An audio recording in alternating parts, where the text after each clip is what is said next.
pour la sauvegarde de la patrie, chef de l'État a signé ce jour 27 août 2024 une ordonnance instituant un fichier des personnes, groupes de personnes ou entités impliquées dans des actes terroristes ou dans toute autre infraction portant atteinte aux intérêts stratégiques et ou fondamentaux de la nation ou de nature à troubler gravement la tranquillité et la sécurité publique et fixant les modalités d'inscription et de retrait ainsi que les effets irrélatifs. Il s'agit d'une procédure administrative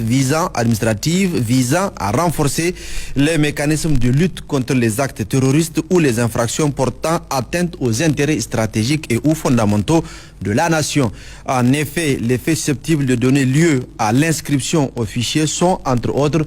commission, planification, soutien ou facilitation des actes terroristes, appartenance à une entité terroriste, menace pour la stabilité de la nation, port d'armes contre l'État, intelligence avec une puissance étrangère en vue de l'engager à entreprendre les hostilités contre l'État en lui fournissant les moyens, en facilitant la pénétration des forces étrangères sur le territoire nigérien, en ébranlant la fidélité des armées ou de toute autre manière.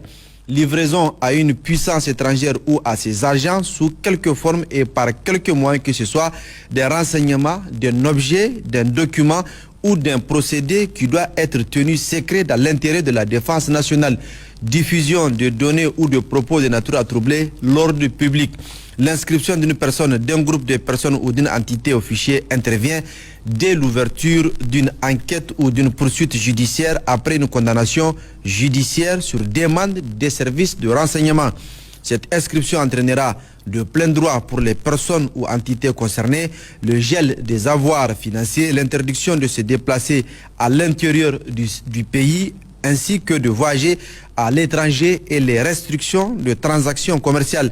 En cas de poursuite pour ces infractions, l'individu poursuivi peut être déchu provisoirement par décret de la nationalité nigérienne et cette déchéance acquiert le caractère définitif en cas de condamnation à une peine d'emprisonnement supérieure ou égale à 5 ans. Un comité national du fichier est institué pour statuer sur les demandes d'inscription ou de retrait et sur les contestations administratives relatives à l'inscription ou au retrait des personnes, groupes de